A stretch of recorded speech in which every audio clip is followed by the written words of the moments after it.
Hello and welcome back to Patrick Garage. Finally vacation, but for today I had big plans. I wanted to video while test driving the cafe racer with the KTM engine, and of course with my luck there's always something that will be some problem. First impressions of the small test drive I did off camera, sadly enough. It's very strong, low RPM as I wanted, and seems to have a broad power band. But I never got to test it thoroughly because I haven't jetted it and I haven't set the timing. I just set up something that worked, and I had to have the shock pulled, the cold start. I had to have that one pulled so it would go at all. And yeah, well, how did it end up then? I'll turn the camera around. Yeah, engine in pieces. And why? Yeah, I got the answer right here. Let's first check, see if you can see it better from this angle. 2 broken tooth, oops, 1, 2, and another right there, 3 broken tooth. What happened though? What happened then? I was out test driving and turn the camera around again. I was out test driving a little bit and all was fine, very tight gearbox, small steps between gears, RPM wise. Felt good, and I thought to myself, let's head on back home, go get a camera and video the whole thing. And went from 5th gear to 4th gear, and the rear wheel locked up. Yeah, I'm done. It's done. I don't know why. I thought it was 1st gear that was kind of like tickling, because when I was free revving the engine, it kind of like jerked in the chain a little bit. So I thought it was 1st gear, because when I shifted to 1st gear and then shifted out of 1st gear to neutral, it went away. And then it came back later on, and it went away when I did the same thing again. So I thought it was some wrong shimming like this. So the shifting fork had some, what do you call, tension and pulled on the gear a little bit, even though it should be out of gear. It was 4th and 5th gear. I wanted to have a play it apart at the same time. So yeah, you know what happens when you get 2 gears, it locks up. So it dragged the rear wheel like, yeah, I don't know, 10-15 meters. And I stopped and shut down. The engine was shut down, and I was pulling the clutch and still locked up. So I jerked the bike front and backwards a little bit, and it jumped out. Then I was able to drive home, so I drove on 1st gear very slowly and was waiting for another lockup, but that never happened as good as it went. And came home, I started to pull apart the engine, and I'll turn around again. And this is the result then, as you saw. So I searched in interwebs a little bit, and I found actually a gearbox, a complete one, in fresh state. So I ordered that one, and it will be arriving, yeah, I don't know, in a couple of days. And also the clutch were dragging a little bit. Never, it didn't fully release when pulling the clutch. So I'll check in more into that. This special front engine mount seems to hold up. I don't know. It was 10-minute test drive, and when it locked up the rear wheel, it jerked really hard in the engine, of course, and it isn't. I can't see anything at all on this that it has happened. So that's good. Turn the camera. But I have some video from the test start and when I was finalizing before the test start. And then I got some footage from when I came home from the test drive, as I wanted to show it was running, and I wanted to show that jerking in the chain it was doing in free revving. So we'll have a look at that, and as the Norwegian buddy says, next time. See you in the next one, guys. Next time. Bye.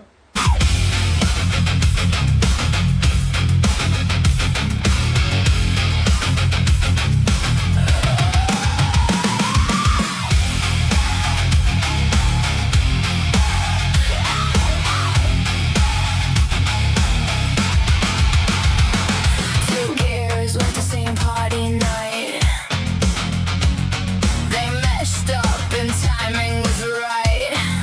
Later that evening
First startup. You see, I saw it here. Man. Didn't like that jetting. I can say that for sure. Man, oh. Smoky. I need to rejet the carburetor, that's for sure. Yeah. Well, it started though. I need to fiddle around a little bit with the carburetor. So I need to ventilate the garage, so see ya. Oh, it's hot out today, but I found a couple of issues. Carburetor in the Yamaha. No, the Yamaha carburetor on the KTM, in the KTM, Swedish. First of all, I had a bored pilot jet for ethanol use. I never checked up on that. And then I changed the rod, as it was a special grind for ethanol use. So now I got a petrol rod and a 40 pilot that is actually 40. So I'll turn the camera around and I will try. I'll set the camera on the same place and see if it will start again. Where are we? Somewhere there. And this time I've closed the door, but I'll set up some fans.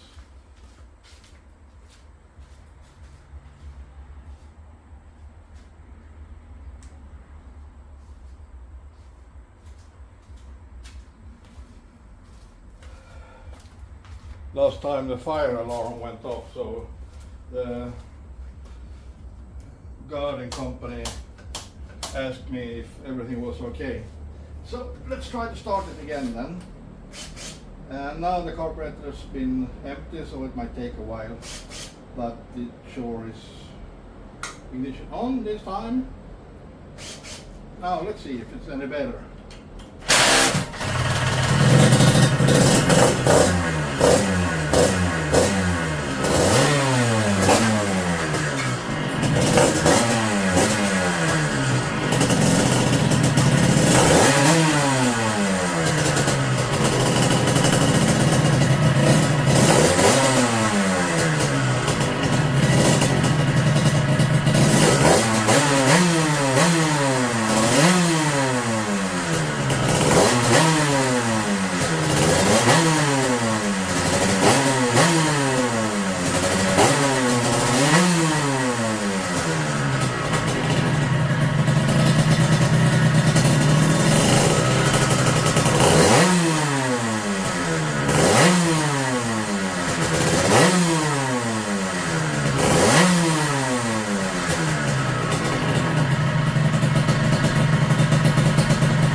saved it. It fall down and I saved it.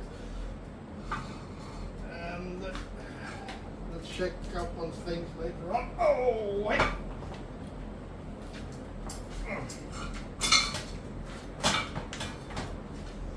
So, way better, way better, way better. Larger engine, more screws are falling off. Well,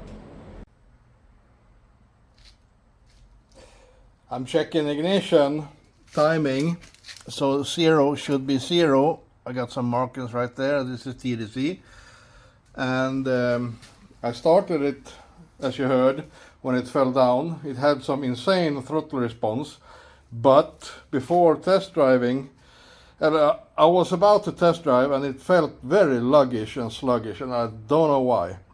And I didn't know why, but now I know why. Let's look at this. Somehow the timing curve was reset, and this is standard what Ignitec comes with.